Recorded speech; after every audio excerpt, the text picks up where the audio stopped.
thrilled to be in the same space as you. I mean, I literally was just dancing. I'm actually like in my son's bedroom right now at our country house. I'm like literally his underwear is on the floor next to me.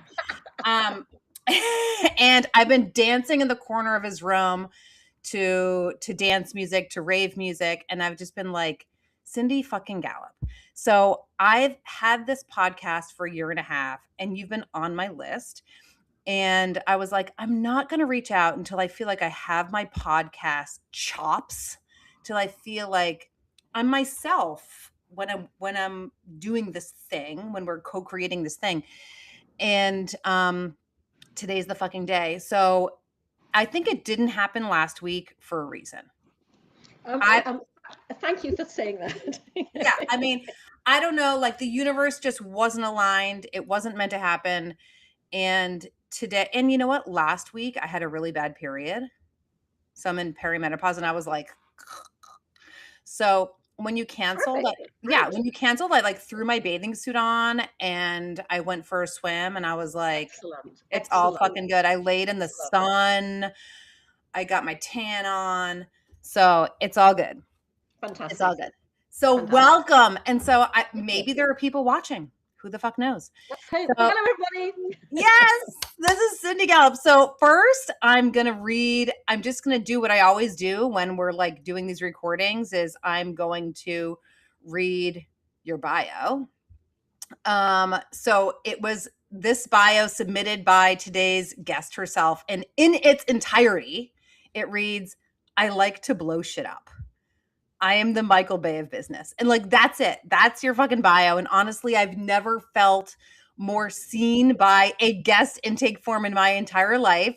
For those who don't know her, you will in 45 minutes. Cindy Gallop is an Oxford educated advertising executive, okay, who built one of the most powerful agencies in the world and then walked away to do something way more fucking interesting, if I do say so myself. She's the founder and CEO of Make Love Not Porn, the world's first human curated social sex platform, which she launched in a 4-minute TED Talk in 2009 that became one of the most talked about presentations in TED history. And we'll talk about why. The 4 words you said on camera that, like, I think I saw it back then and I was like, who is this woman? It has over 2.8 million views as of last week, so you should definitely go watch it.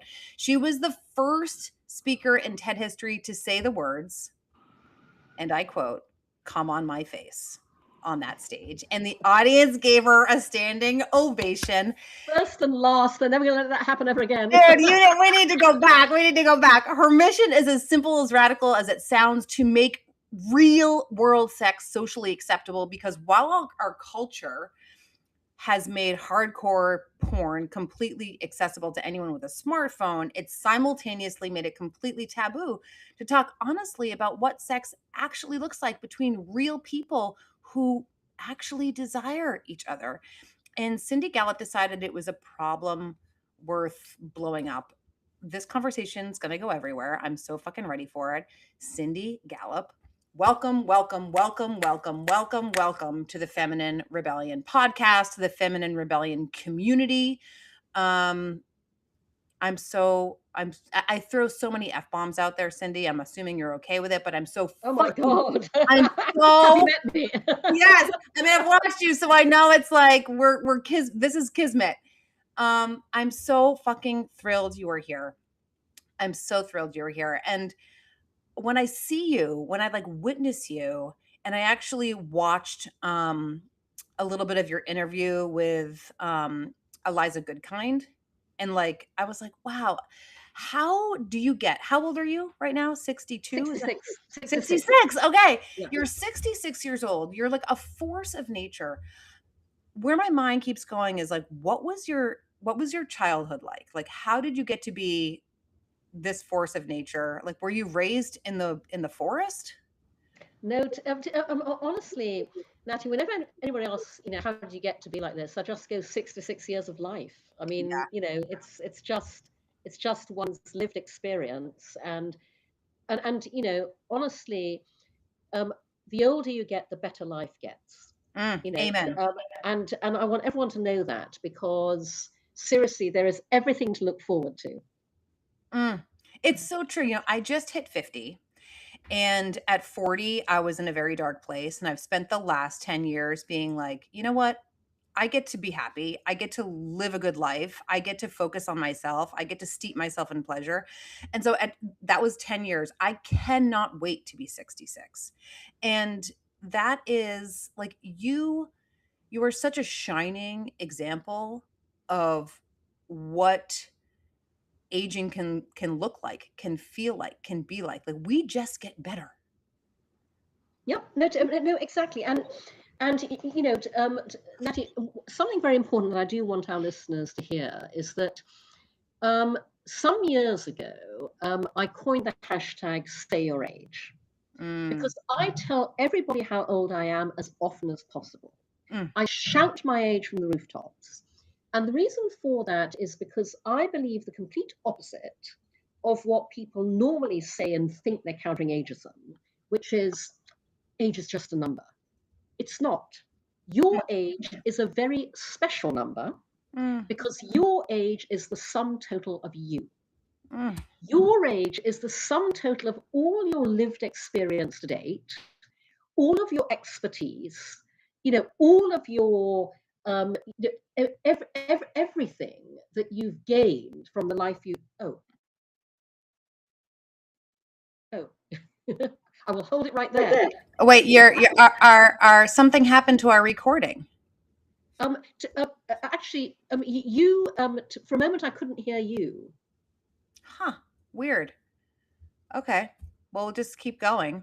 Right. Okay. I'll pick up from where I was, which is I was just saying that your age is a very special number because it's the sum total of you.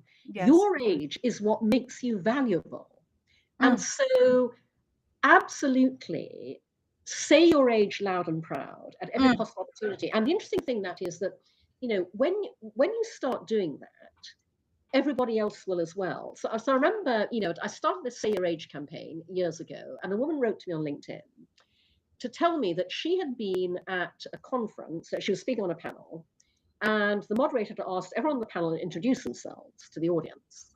And so she had said, and she said, "You were in my head." She said to me, "You were in my head." She said, she introduced herself as, name, I am, role. And she said, "And I'm 54." And she said, you could literally hear a sharp intake of breath from the entire audience. And then every other panelist did the same thing. They went, my name is, well, I'm so and so, and I am. And that's how you absolutely normalize it, being loud and proud about your age. Just say your age as often as possible. That is, I mean, that's the ripple effect. Oh, can you hear me? Yeah. I'm getting a Oh, little yeah, I feedback. can hear you fine. I can hear you fine. That's the ripple effect of being just authentic, being who you are, owning your age, owning your vibrancy, owning. Oh, Now, huh. now I seem to have frozen for some Yeah. reason. Okay. You know what I'm going to do? This That's is very nuts. odd. I'm going to stop this. I don't know what's happening here, but this is,